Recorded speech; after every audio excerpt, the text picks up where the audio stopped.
DSP बाढ़ अनुमंडल 2 और थानाध्यक्ष बख्तियारपुर के संयुक्त प्रयास से अज्ञात हत्याकांड का 24 घंटे के अंदर हुआ सफल उद्भेदन।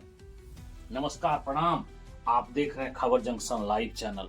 एक बहुत ही हृदय विदारक घटना बख्तियारपुर थाना से सामने आई, जब प्रेमिका से पत्नी बनी सालू ने अपने नए प्रेमी के चक्कर में आकर अपने दिव्यांग पति की गोली और चाकू से हत्या करवा दी। और इतना ही नहीं, शव को बोरी में बंद कर नदी में फेंकवा दिया। यह घटना हमारे समाज को झकझोर कर रख देने वाली है। जो वारदात पहले बड़े बड़े शहरों में देखी और सुनी जाती थी, आज वह बख्तियारपुर में भी देखने को मिला। महज 3 साल पहले का प्यार बना दिव्यांग धीरज के लिए मौत का कारण। मामला यह है कि रवाइच गांव के धीरज कुमार, जो पैर से विकलांग थे, जिन्होंने प्रेम विवाह आज से महज 3 साल पहले किया था, अपनी पत्नी के साथ अपने घर में खुशी खुशी रह रहे थे। लेकिन मामला तब प्रकाश में आया जब एक शव मिलने की सूचना बख्तियारपुर थाने को मिली। जब बख्तियारपुर थाने ने उस अज्ञात शव की सघन जांच पड़ताल की तो पता चला शव रवाइच गांव निवासी धीरज कुमार का है। इस क्रम में पुलिस ने मृतक धीरज की पत्नी पूछताछ किया। पूछताछ के क्रम में क्या मामला सामने आया, सुने इस वीडियो में। आगे क्या कुछ कहते हैं डीएसपी अभिषेक सिंह, और बने रहे हमारे खबर जंक्शन लाइव चैनल के साथ।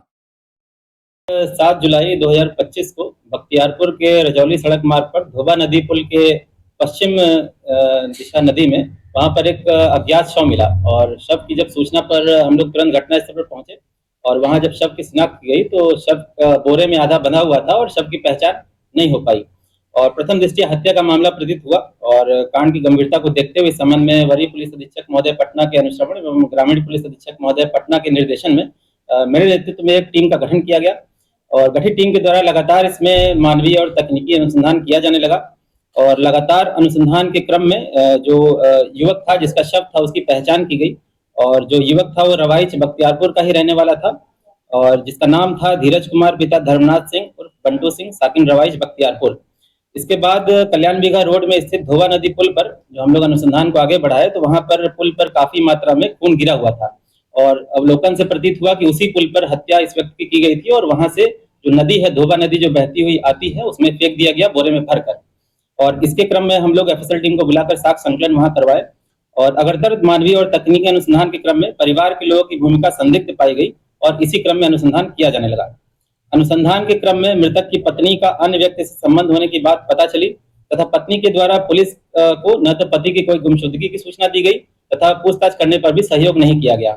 उक्त स्थिति को देखते हुए इनकी पत्नी जो मृतक की थी, इनको हिरासत में लेकर पूछताछ किया गया। पूछताछ के क्रम में इनके द्वारा अपनी घटना जो पति की हत्या करवाने की घटना को स्वीकार किया गया। और इनके द्वारा बताया गया कि हत्या का कारण शादी के बाद इनका जो अवैध संबंध इनके चचेरे जो भाई थे जो मृतक के, उनसे हो गया था। और इसी क्रम में जो इनके पति थे उनका पैसा हड़पना उद्देश्य था, क्योंकि इस बीच वो काफी जमीन भी बेच रहे थे और जमीन बेचकर कुछ पैसा भी लाए थे। तो जिससे अवैध संबंध था, इन लोगों ने योजना बनाया कि इसका पैसा भी हड़प लेते हैं और पैसा हड़पने के बाद जब इसको हम लोग मरवा देंगे तो उसके बाद आपस में हम लोग शादी कर लेंगे। और इसी सब को लेकर अनुसंधान के क्रम में एक अन्य जो है विधि विरुद्ध बालक के बारे में पता चला, जिसके द्वारा इस महिला का सहयोग किया गया था। जो इसके मृतक पति हैं उनको बहला फुसलाकर जो अन्य अभियुक्त थे जिसके साथ मिलकर यह साजिश रची गई थी, उनके पास विधि विरुद्ध बालक के द्वारा ले जाया गया। और ये लोग स्विफ्ट डिजायर गाड़ी से उस जो मृतक हैं उनको ये लोग ले गए। ले जाकर बर्थडे के बहाने ये लोग जो पुल है कल्याण बीघा नालंदा बॉर्डर पर धोबा नदी पुल पर, वहां पर गोली मारा गया। पीठ में 2 गोली मारा गया था। और गोली मारने के बाद जब ये गिर गया उसके बाद सिर पर चाकू से भी 3-4 वार किया गया। इसके बाद बोरे में भरकर शव को नदी में फेंक दिया गया। नदी बहते हुए आगे किनारे लगा जहां पे पुलिस को बरामद हुआ। तो इस संबंध में ये दोनों अभियुक्त के अतिरिक्त कुल 3 अन्य लोगों की पहचान हुई है और तीनों का नाम पता हम लोग सत्यापन कर लिए हैं जो इस घटना में शामिल हैं, गोली मारने और चाकू मारने में। इन तीनों के विरुद्ध हम लोग गिरफ्तारी के लिए लगातार छापेमारी कर रहे हैं। इसमें जो गिरफ्तार अभियुक्त हैं, इसमें शालू कुमारी, उम्र करीब 22 वर्ष, पति धीरज सिंह, साकिन रवाइश बख्तियारपुर, और इसमें एक विधि विरुद्ध बालक को भी निरुद्ध किया गया है। अन्य 3 लोग की गिरफ्तारी हेतु छापेमारी की जा रही है। जो बरामद सामान है, 2 मोबाइल और कैश बरामद हुआ है 2,43,500 रुपए। ये कैश संभवतः जो इनके पति थे उनके द्वारा ही जमीन बेचकर जो पैसा इकट्ठा किया गया था उसको गिरफ्तार महिला के द्वारा छिपा कर रखा गया था, जिनकी निशानदेही पर कैश को विधिवत जब्त किया गया। और इसके बिंदु पर भी हम लोग अनुसंधान कर रहे हैं तो किसका कैश था और किस परिस्थिति में महिला के द्वारा छिपा कर रखा गया। जैसा कि महिला सशक्तिकरण है, देखिए, अपराधी किसी भी जाति, लिंग या वर्ग का नहीं होता है। अपराधी एक माइंडसेट होता है, व्यक्ति का दिमाग होता है, वो किसी भी वर्ग, जाति या लिंग का हो सकता है। और हम लोग का उद्देश्य है जो भी अपराधी है उसको सही जगह पहुंचाना। और हम लोग लगातार इसमें जो घटना महिला के द्वारा साजिश के तहत अपने साथियों के साथ करके हत्या करवाई गई है, हम लोगों ने त्वरित अनुसंधान इसको 24 घंटे में वरीय पदाधिकारी के अनुश्रवण और निर्देशन में 24 घंटे में इसका सफल उद्भेदन किया गया और गिरफ्तार किया गया। अन्य जो लोग शामिल हैं उनको भी जल्द हम लोग गिरफ्तारी करके जेल भेजेंगे। प्रेमी के द्वारा जो है गोली मारा गया, अपने अन्य साथियों के साथ मिलकर गोली मार के चाकू भी मारा गया। उसके बाद बॉडी को छिपाने के लिए उसको बोरे में भरकर नदी में फेंक दिया गया। नहीं, पत्नी साथ में नहीं थी। जो हत्या, जो युवक हैं जिनके द्वारा जो है हत्या किया गया है, वो बाद में पत्नी से आके मिले और उनके द्वारा, जैसा कि पत्नी ने बताया कि वो इनकी पत्नी से मिलकर वो बताया कि जो है काम हो गया है और उसके बाद अब हम निकल रहे हैं और तुमको भी हम बुला लेंगे। इस संबंध में हम लोग और अनुसंधान कर रहे हैं, इनका आगे का क्या योजना था और किस परिस्थिति में ये लोग और भागने की फिराक में थे। पत्नी भी भागने की फिराक में थी, जैसे कि प्राथमिक अनुसंधान में पता चला।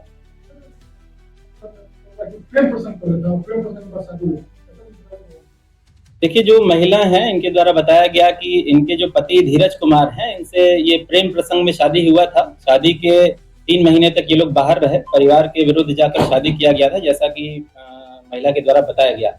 3 महीने के बाद ये लोग घर में आके रहने लगे और उसके बाद धीरे धीरे इनका जो अवैध संबंध बना, उसके बाद उन लोगों ने योजना बनाकर घटना को अंजाम दिया।